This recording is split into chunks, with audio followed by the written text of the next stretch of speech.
What's up, everybody? This is your boy Jalen here on another episode of Elevated Minds. We got our man here again, masculinity mentor, Daniel Fox. We've got another cool one for you guys today. We're going to be talking about different things that women have been asking questions about from our content that we've been posting. A lot of women have a lot of different questions about, how to deal with men, understanding men better. So we're going to actually be taking some of that information and we're going to actually bring it to you guys today. Absolutely. So this is what really started opening up, and it's controversial because at the very base of it, let's just address it. Let's just get the elephant in the room out. We are men telling women what to do. Right. This episode is about men telling women what to do. So that'll piss everybody off. So we'll just get it out of the way. I'll post this. No one will see it, and then we'll just cut it into clips, and people will just hear the part where I tell them what to do, and they'll be like, "Fuck you." Great. Okay. Now that we got that out of the way, we know that this is going to be just a shit show. So. But for your long form listeners on YouTube and however you do it, we know that this is offensive. Very. Fine. But we coming out of love, 100%. Yeah, and maybe it's going to serve us to talk a little bit about what that means. Maybe it's not enough to just say we're coming from love. Here's what you need to do to love me. Right. You awful. Because that's not it. First of all, I'm not telling anybody that they have to do anything. Right. This is what we're doing is we're serving people who are in one of two camps. Camp number one is that they kind of just are more traditional folks. These are people in church, and they're just like the man leads and the woman follows, and that's just how we do it, and we're following God's way here. Right. That's one camp. The other camp of people is that they've been through the progressive 50-50 type of relationship, and they've come to a bit of the end of the rope with it. They've encountered some problems, and they're like, I don't know that this is actually functioning well. And then they heard about this thing. They were like, they're starting to consider different ways to relate. And that's a smaller group, right? Because, right. Islam, Christianity, and Judaism are much larger than the people who've gone through feminism, come out the other end, and found it wanting, which is where I find myself in. I don't know what camp you're in, and I don't know that it matters, but I'd love to hear. I mean, I come from a Christian background, and so my dad is a pastor, and so it was mostly, my dad leading and my mom, following, and my mom was always the, feminine woman at home. Cooking, cleaning, making sure that we were good, me and my sister, making sure that there was food when my dad came home, making sure that he was okay when, he came home and everything. She actually homeschooled us as well. So, we were homeschooled, and so she really took care of us. And that's the role that I saw growing up. Dad worked really long hours. He went out for 10, 12, 13, 14 hours a day, and he would work, and then he would do school full time. And he would leave at 5 a.m, come home at 10 at night, and then we would always greet him and, everything. And it was love, they weren't perfect or anything, but my dad, he took care of everything. He always paid for, all the food. He paid for everything. My mom eventually did get a job when we got old enough to, kind of handle things on our own when we got in our teens. But, that was kind of the dynamic that I've seen when I was growing up. And, I did notice things start to change with a lot of other relationships as, time started to progress. And then, there was the big feminism movement. And then, women started to be a little bit more independent, a little bit. Sometimes I feel like the women started to become a little bit more masculine. And then there's this whole, equality situation. And so I feel like these different things did influence relationships in the way that we see them today. And, I've seen interesting things. I've seen some crash and burn. I've seen some people prefer the new age type of way. Some people look down on the, the kind of we talked on the other episode, kind of like the 50s role, the men provide and the women nurture and follow.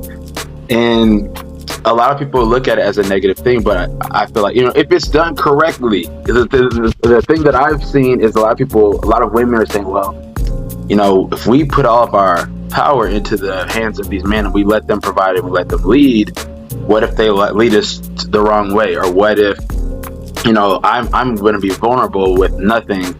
I'm trusting that this man is going to do the right thing. And, so I can understand both sides. Like, there's a lot of women that say, I have to be ambitious. I have to have my own stuff as well. I need to, have my own career and own money on top of this. I'm going to, do my half or whatever in order to feel more secure in the relationship.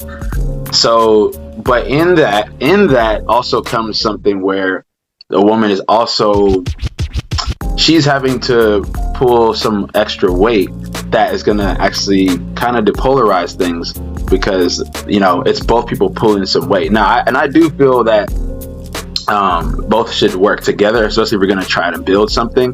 But I feel like there's been some misunderstanding on what it actually means when a man is leading and a woman is following and helping with the vision. Or I think there's a little bit of misunderstanding nowadays. But from my standpoint, I've seen both sides. I've seen 50-50, and I've seen the male providing, and I've seen the woman, following and being able to just be in her feminine energy without having to deal with the extra load. So you're kind of coming more from a traditional camp. That's what you were raised with, and that's what makes sense to you, and you saw it function well. Right. Yeah. And I came from a camp where it was, honestly, like, my parents, I don't think really thought it through. And I think maybe that's where a lot of people are. Like, we just kind of did whatever. Yeah. Life is hard. And so to bring a level of problem solving and consciousness and relationship design, it's like, no, I got to pay the bills. Like, I got to be at work, and then I get home and I'm tired and I just want to shove some Chipotle in my mouth, put on Netflix and pass out. Right. Like, it's really, for a lot of people who are living paycheck to paycheck, like, this is not something that they're necessarily spending time thinking about. They're like, this is the tyranny of the urgent that is like, I don't have time to figure out what kind of relationship roles I want to be in. I'm just trying to eat and sleep and get a paycheck. Right. It's like, just get by and never just get the day done with. and in a way, like, that's who we're serving. We're like, okay, maybe you should look at it. Like, maybe let's bring some thoughtful consideration about these two paths. And from in my view, there's a lot of people who are already advocating for 50-50 relationships. That's already in the cultural discussion. Now, I think what I'd like to do is say, well, let's consider a traditional or neo-traditional or a polarized or polarity approach to relating. And we'll see if we threw some baby out with the bathwater when we said, F you to the way our grandparents did things. We'll see if they had some wisdom. Right. Maybe we, in our arrogance. No, I know nobody's watching this is arrogant and they would never do such a thing. But let's just see. Let's just look for a second. Did we dismiss people who are wiser than us when we decided to go 50-50? It's possible. I think it is possible. And you can kind of just look at the facts and look at how things were back then. People actually did stay in relationships longer. People were married longer. People can argue that, a lot of women ended up in abusive relationships due to, okay, the man is providing and now I don't have anything, and now I'm stuck in this abusive relationship because I don't have any provisions of my own. I don't have my own thing going. So like I said, I can understand where they're coming from, but that's not every case. It's not. It may not even be many cases. Exactly. This is something that I'm really clear on. It's secondary trauma, where I don't know. Have you ever touched a hot stove? Yes. You have touched a hot stove? I have not touched a hot stove. Do you know why I haven't touched a hot stove? No, it's not. Because someone told me, don't touch a hot stove. Right. It's gonna hurt. And so when I look at a stove now and I see a glowing stovetop, I just know without touching it. I mean, I know now because I can get close to it and feel the heat, but even before that, I knew not to touch it because someone told me it was dangerous and I believed them. And there's a little bit of scared of a hot stove too. I'm a little bit like, especially when I was younger, I was like, I'm going to stay away because, I've been told that this is bad. Right. This is what is happening when the media amplifies stories of men abusing women. And it's important, and our brains latch onto it. The female brain especially is latching onto that so that it can stay safe. This is a function of our survival. It's okay, but the cost of that is that we amplify those stories and those situations much louder than they probably actually appear statistically in relationships. How many videos have you seen on narcissistic abuse? Right? Yeah. A lot. Do you know how many narcissists there are? About 6% of the population is narcissists. But if you scroll through TikTok, you're going to think that 80% of men are narcissists. That's now, so true.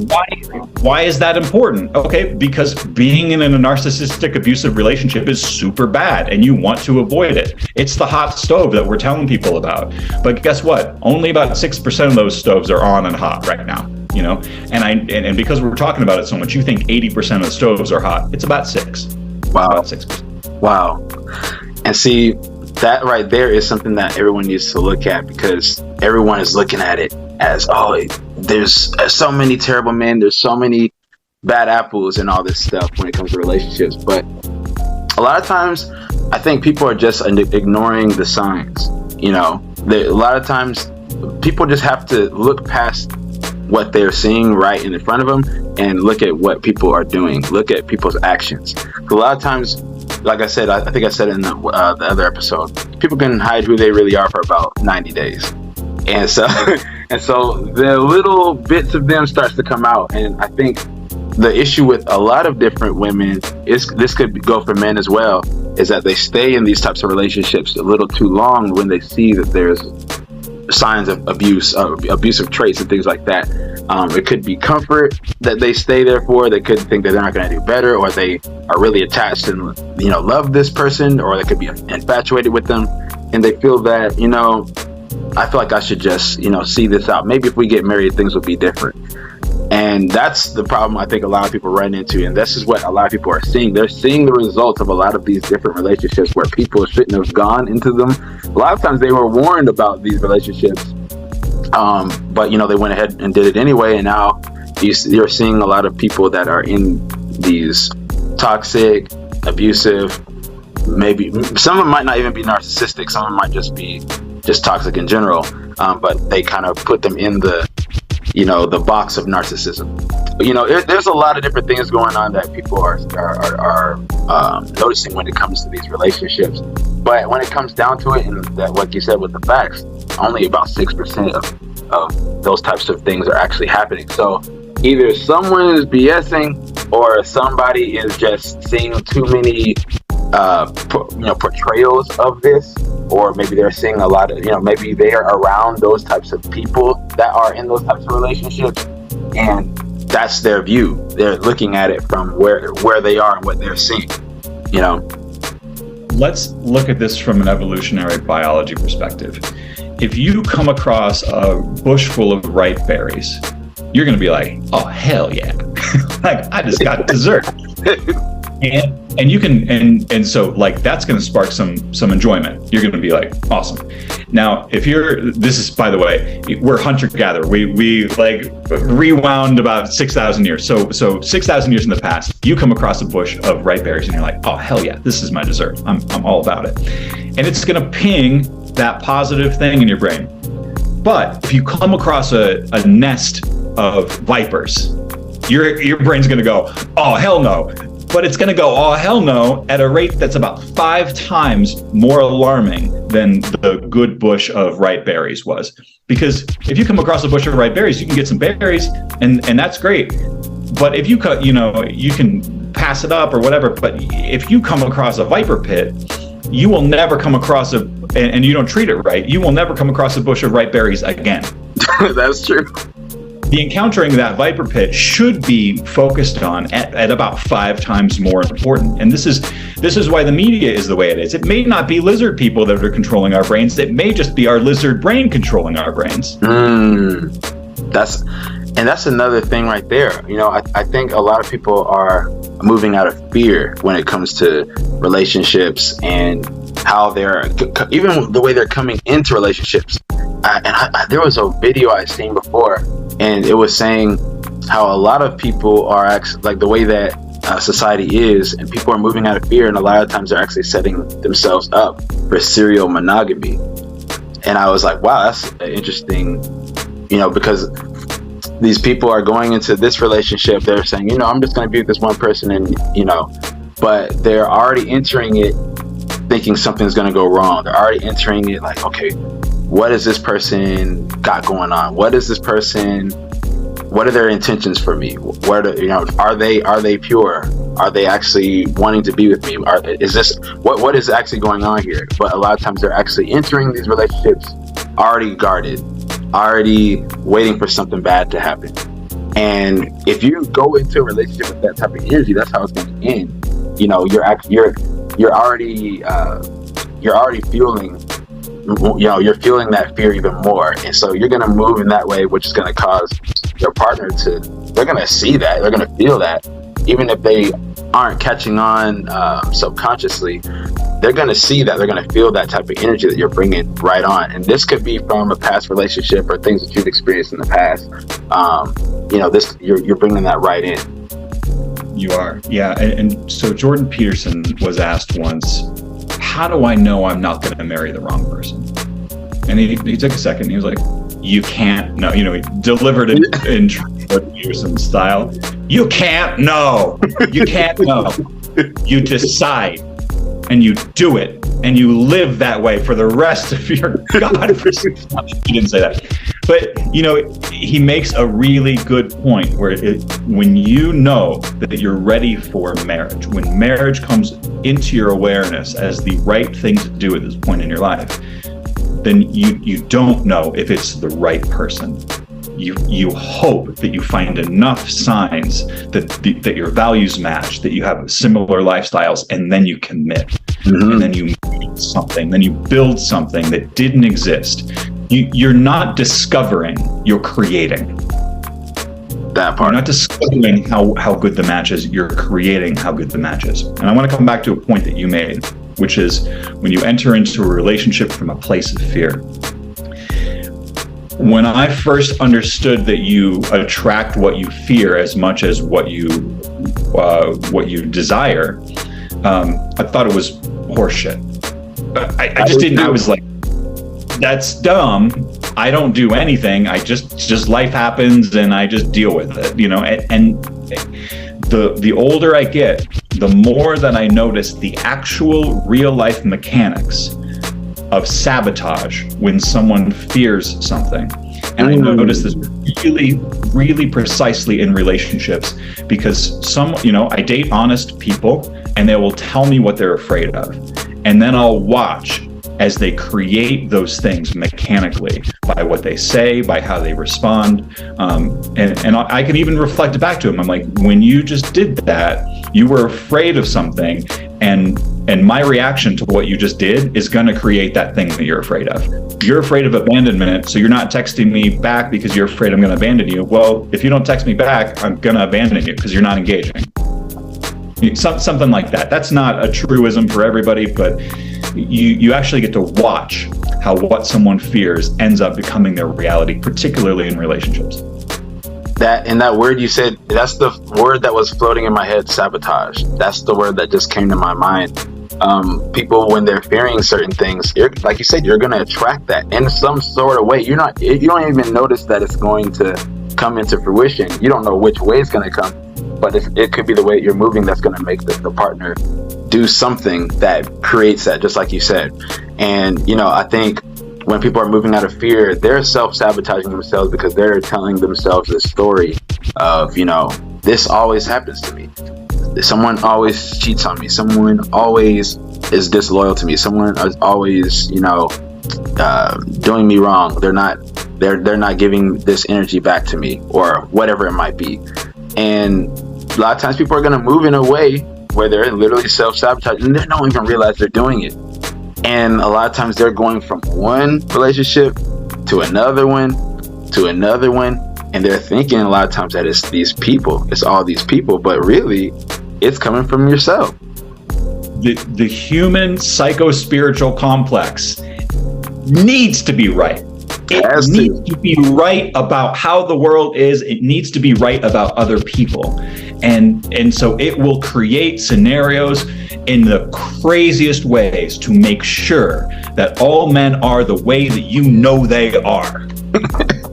But all women are the way you know they are. So if you come guns blazing about either sex, pointing the finger, you are guaranteed to find those people, and you are guaranteed to repel anybody that is not those people. Period. End of story. Podcast over. Fuck off. Just like that. And I honestly, I feel that a lot of people have commitment issues. A lot of people are so afraid of being with the wrong person. They're so afraid of they've seen, these things they've seen. And I've seen people get in terrible marriages or stay in terrible marriages, and been with this person for 15, 20, 30 years, and it didn't work out, but now they have children and things like that, and they look at how some guys have gotten in, had the kids with the wrong woman, and now they're not with the woman, but they're paying child support to all these different people, and that's never going to be me. That's never going to be me. And I don't want any of this to happen to me. But, at the end of the day, we have to focus on the things that we do want. We talked about that in the other episode. It's especially when it's coming to relationships, money, anything you want in life, focus on what you do want. Don't focus on what you don't want, because what you don't want, you're focusing on that has the exact same magnitude of what you desiring what you do want. So people have to understand, if you want a positive relationship, a healthy relationship, you got to move out of love. You can't look at it being fearful. If you start off being fearful, you're already losing. You're already slowly manifesting these things into your life, into the relationship, until you realize that it's up to you. Like you said, we are the creators of this, of our own destiny, of our own path, of our own lives.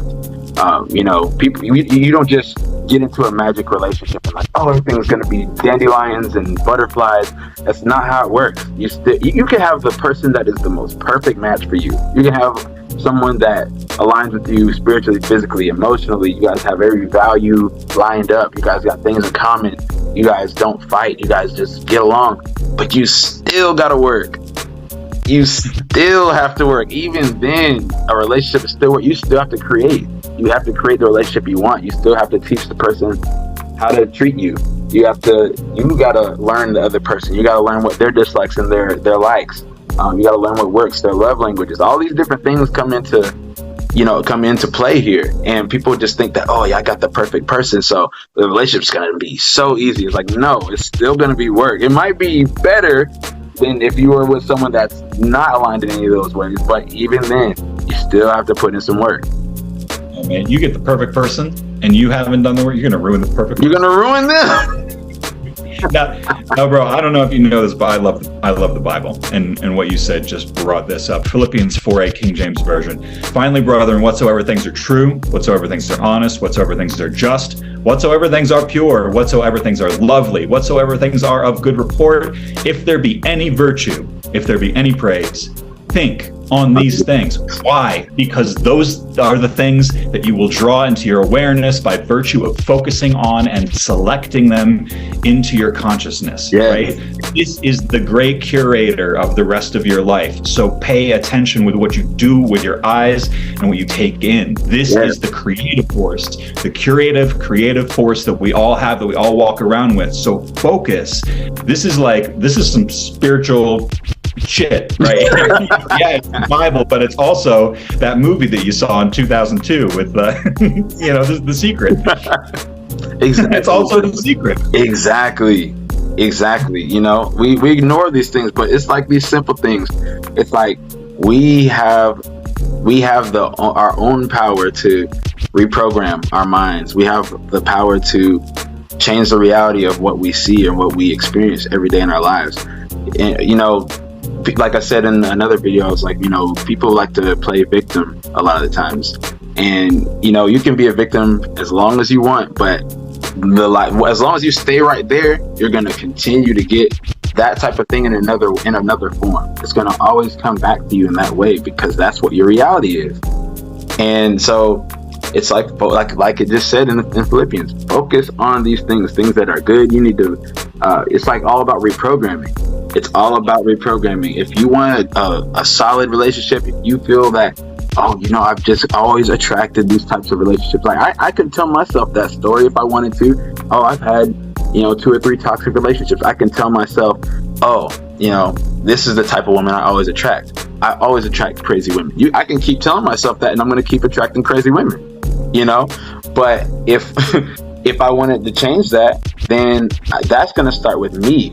That's something that I have to work on. I got to focus on, what do I want? What type of relationship would I want? How, you know, you got to like visualize, you got to feel it. You got to like, okay, you know, I want someone that's going to, you know, be able to communicate with me. I want someone that's going to be able to, you know, tell me when I'm wrong, and to, you know, to be there, supportive. If those are the things that you want, focus on those things and become that. And you got to become that, you know. You know, people just want stuff that just come out of thin air. When it comes to the law of attraction and all these things, it's not just the thinking about it. It's not just the hoping. You know, it's really the work behind it. It's the you know, the reprogramming. It's the you know, working through your thoughts. Sometimes we got negative thoughts that, you know, we're telling, you know, it's telling us these different stories about ourselves. And it's like, okay, if this is how it's been, then what are you going to do different? Insanity is doing the same thing over and over and over and over and over again and expecting a different result. So this is what you've always got. Then what do you have to change? See, here's some real practical advice for the TikTok community. If you are scrolling through your feed, and you go hit where the share button is, and this is in service of curating your attention and your experience, because this thing will program you. TikTok will program your mind, and if you are not deliberate and careful, it will program your mind with garbage. It will. So here's what you do. If you see negativity and stuff that doesn't inspire you to think on good, true, holy, virtuous things, you go and you hit that little arrow that points right. You hit that in the corner, and there's a little broken heart icon that says not interested. You hit that broken heart icon and you say, I am not interested in content that programs my brain to be a victim. Yeah. I'm not interested in content that programs my brain to say that all men are this way or all women are this way. In this way, this is real practical, technological responsibility so that you can rise and be the human being that you're meant to be. Man, in that part right there, that's something that I had to realize, because for the longest time I had Instagram and everything was programmed. You know, I would have like all these women twerking on my feed. I'd have all these, you know, men, you know, women hater type men, you know, these incels, guys that just they're not getting women, or they didn't get what they, you know, they didn't have success with women, so they're hating, and and these are the types of things that I was seeing. I'm seeing people just partying, not being ambitious. This is what was on my feed, and this is what I was on until I had this situation that happened, and my Instagram got deleted, or I got hacked. And so when that got hacked, I was like devastated. I'm like, why did I start everything over? But in that starting over, I remember something clicked in my head, and I said, you know what? I'm not going to do the same thing I did last time. This time, I'm only going to follow certain types of people. And now my feed is just business, you know, entrepreneurship, travel, you know, exploring, a positive type of truths about relationships and things today. Manifestation, law of attraction, these types of things, positivity. These are the types of things that's coming on my feed now. And it's like, it really is true. Your social media is a reflection of you. The algorithm shows you what you want to see. It's showing you the type of stuff that you're wanting to consume. So if this is all what you're seeing, then something's got to change. Like you said, hit that delete button. Unfollow this type of person. Stop following this type of content. You gotta be intentional. If this is what you want to do, because we spend a lot of our times on our phones. We spend I think it said the average person spends about 2 hours a day on their phone. which you add that up throughout the year, that's a lot of time. So if we're going to be on there, at least make sure that it's content that we need to be absorbing, that's going to transform you, that's going to change your perspective into a more positive light. Otherwise, you're going to just be what you see.